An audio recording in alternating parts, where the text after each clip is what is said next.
Yo, what's going on guys, Arekkz here and welcome to Dishonored 2. Now I'm bringing you guys this video in collaboration with the guys over at Bethesda. I went down to their office the other day, had a chance to go hands-on with the game with a kind of early build of it. Now this is chapter 4, so it takes place partway through the game. For the most part there won't really be any spoilers in this video.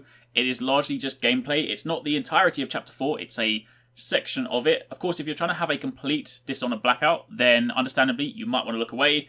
But for the most part, this is pretty safe. So, in the gameplay you're going to see in the background, I'm currently playing as Corvo. Now, there are two characters you can play as. You can either play as Corvo, who is, of course, the original bodyguard turned assassin, and you now have Emily as well, who used to be the Empress, but now she is also an outcast. We'll speak about that in a minute. But basically, you have the option to jump between both of them. They both have different ways of playing, so while they fundamentally have the same core arsenal, you have things like a pistol, explosive bullets, grenades, stun mines, crossbow bolts, sleep darts and the heart.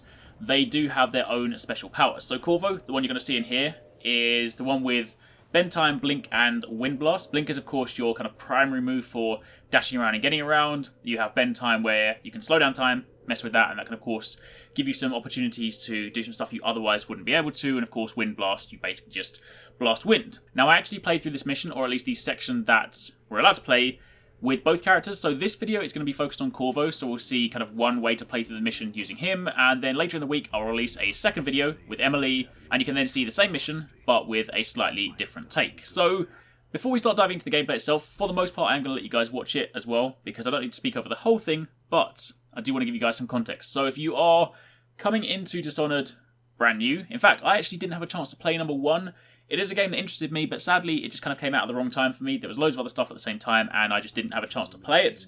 But if you guys have been on the channel for a while, then you'll know I am a fan of stealth games. So Dishonored is something that I'm definitely interested to check out. I'm definitely looking forward to number 2, simply because there are so many different ways to play through the levels. You know, you can go in guns blazing if that's who you are, but there are so many options for stealthy ways to play and just different ways to play in general. I mean, you'll see in this gameplay there are ways to turn enemies on each other, ways to, you know, like use the environment to your advantage, all that stuff, and of course we will get to that as we play through. But Dishonored 2 takes place 15 years after the first Dishonored. Corvo is basically trying to restore Emily to the throne because she was framed for her mother's assassination. In the time between Dishonored 1 and 2, Emily's been training with Corvo so that she can protect herself from assassins. The Empire plunges into chaos, Emily's dethroned, and she becomes an outlaw. Now, I'll let you watch this for a second just so you guys can hear what's going on, and then we'll jump back into something else. Your clothes are too fine. An aristocratic thrill seeker? That's closer. You've trained with weapons formally, but you're not a salon fencer. There's a bit of back alley in your movements. All that, and only one man ever wore that mask to my knowledge. Welcome, Royal Protector. Obviously, you're pleased with yourself. Do you know why I'm here? I'd assume my involvement with the Duke brought you to my door. Or maybe you're after washed-up Anton Sokolov, comfortably residing in the assessment chamber. Either way, come find me and take whatever it is you seek. But if you fall, I'll have your body carried to my lab for dissection and study. Until either comes to pass, your secret is safe with me. I'll see you soon, Jindosh. Until then. So, with that out of the way, we are now into the mission, and that's the only kind of cutscene-esque part you'll have in the whole thing. So, again, anything that was remotely tied to spoilers is now out of the way. So, in this mission we have two core objectives, or at least in this section of the mission. The first one is to go and rescue a target, or kind of a person of interest who is down in the basement of this kind of complex. And the second one is, of course, to assassinate the guy that we just spoke to. Now, you can do this in any way you want. In fact, you can do it the opposite way around. You can rescue the target later, but I'm going to go for the target first. I did play through this level a couple of times before, so I could kind of get an idea of what was going on, because I didn't just want to go into it completely fresh and then give you guys a rookie playthrough. But first things first, these guys you see in front of you, these are Clockwork robots. Basically, they are Jindo, the guy that we're going to kind of kill. They're his creation, his army, and they are pretty lethal. But one of the things you might want to do with these guys is, initially, they track you via sight and sound, but if you shoot their head off, then they rely solely on sound. And the cool thing about that, as you will see very soon, is that when they rely solely on sound, then they have no way of discerning between enemies and you, meaning you can use them to kill other enemies in the level, which is really handy, and we're going to go and do that soon. Anyway, my approach here is not going to be full stealth, because truth be told, I'm still kind of getting used to it and like learning the level, because I think realistically, if you want to go for an absolute stealth playthrough, it would require some decent knowledge of the level. So I will, for the most part, try and sort of be stealthy at points, and then other times I will just use some other abilities. But in the sort of 3 or 4 times that I played through this level, there's just so many different ways to go. In fact, I believe there's actually a way to sneak into the house without actually being detected. I didn't get a chance to do that one, but kind of gives you an idea of some of the other things that are available. Anyway, with that being said, in a moment you're going to start seeing some of the stuff where we can turn the robots on each other. So a few other things about this complex, the Clockwork mansion that we're in.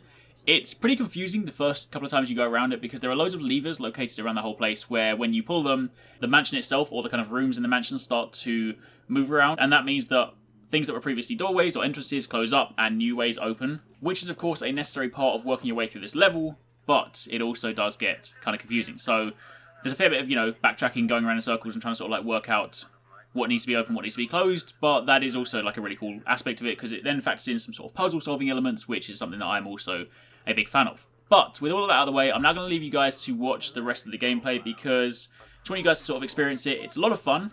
I definitely think when I play this myself, I'm going to try where possible to be as stealthy as possible, because it's just, I get a lot more fun out of stealth gameplay. I appreciate some people enjoy, much more high chaos, high impact gameplay and whatnot, so you may, run through and try and use all your abilities to create as much chaos as possible, but for me, stealth is something I super enjoy. Anyway, thank you very much for watching. If you guys do enjoy the video, then a like would be super appreciated. Comment down below, let me know if you're looking forward to Dishonored 2. Also, if you do enjoy this, then do stick around on the channel, because later on this week I'll have a video of this same mission, but we're going to be playing as Emily instead, and she has some really interesting and very different powers, so the way we play through will actually differ as well. Anyway, thank you for watching, take it easy, catch you next time, peace out. Wiping off your blood later! This can't be! Where did he go? What the...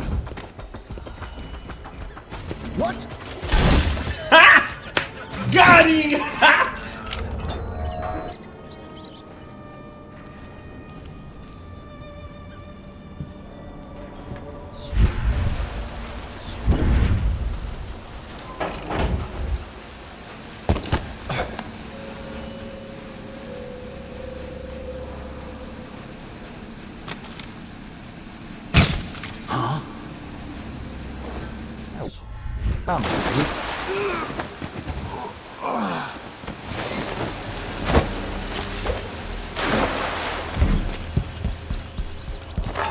Be careful. This was devised to test the limits of the Clockwork soldiers. Quite dangerous. If you're really looking for Sokolov, that old nag is around here somewhere. Standing by. Configuration B. Adapting to layout. Combat Protocol 6. Housing breached. Our protection.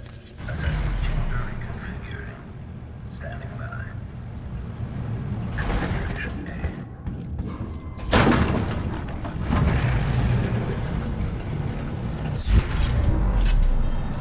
Sokolov.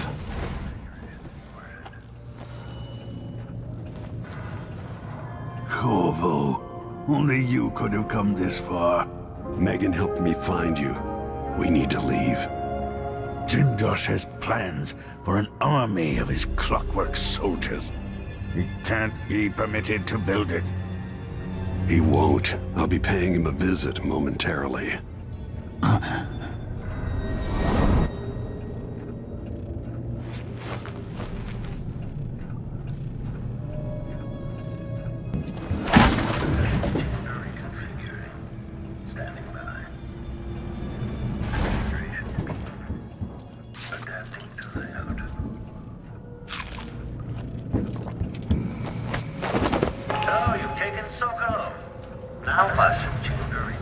Safest to take Sokolov back to the carriage before confronting Jindosh.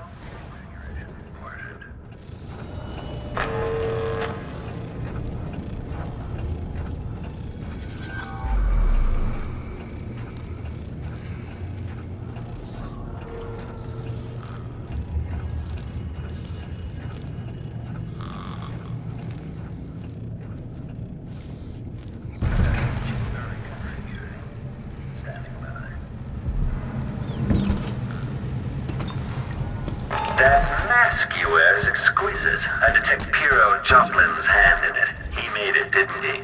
But not alone. There's another style there, one I don't recognize.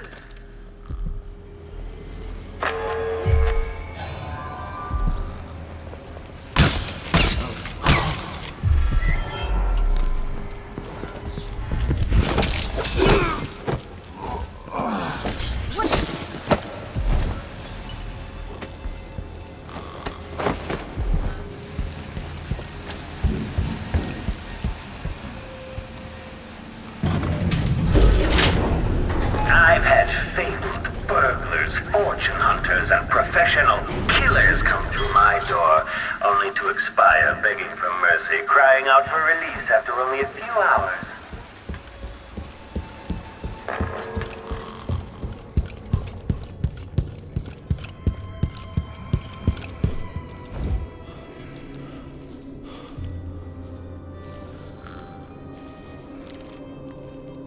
I won't let you take him. Sokolov was the great thinker of his time, and now he belongs to me. His mechanism detached.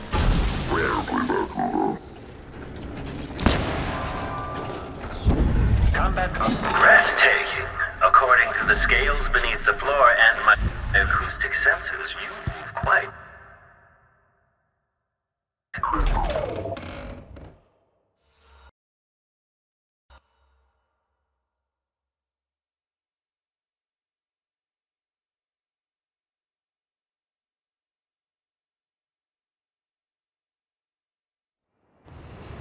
All right. At least Sokolov is safe. Now for Jindosh.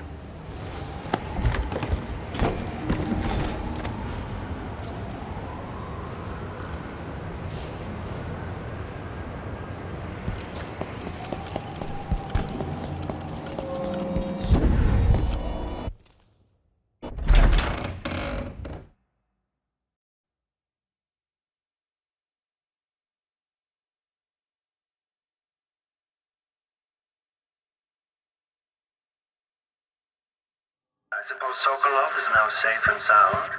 And yet here you are again, back for more. Combat protocol unauthorized presence. Feed detect combat protocol. He is now relying on audio stimulus. Cooling down. Playback indicates criminal profile.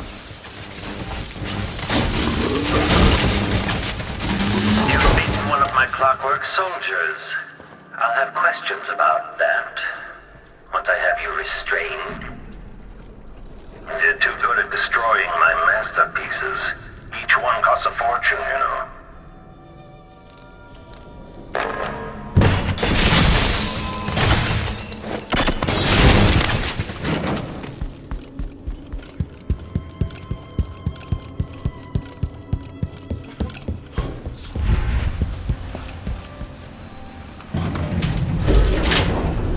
Sokolov is a strange mind. I thought his scientific work would be distorted by his passions. In fact, they are inextricably linked. Shit! What was that?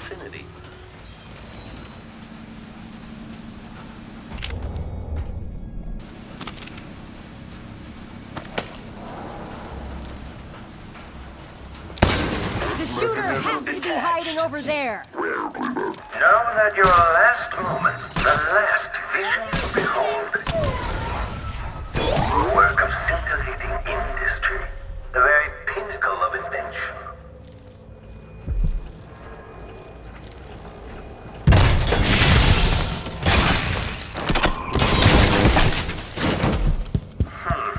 Another Clockwork down. Each of those costs a princely sum, I assure you. You're quite close now. I can't remember any other visitor getting so far. Do you feel pride? That's it. Closer and closer. I'm waiting. At last, Lord Protector, you found me. Do you realize you're only the second person to set foot in this room, the most sophisticated laboratory in the Isles? Please, Try not to damage anything as you die. Clockwork soldiers, dispatch this intruder!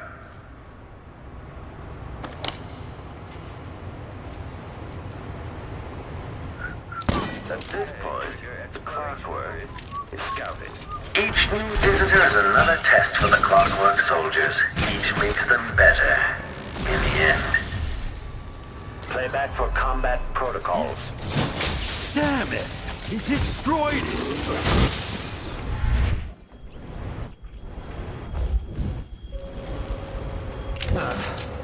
Better search the office very carefully.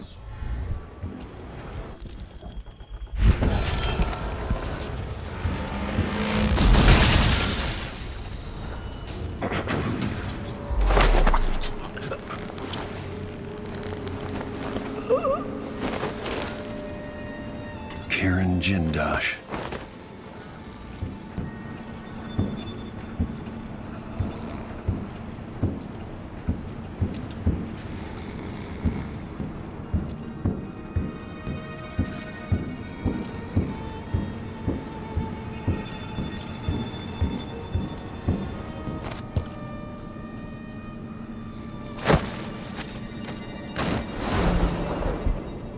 Welcome to the final mystery, Jindosh.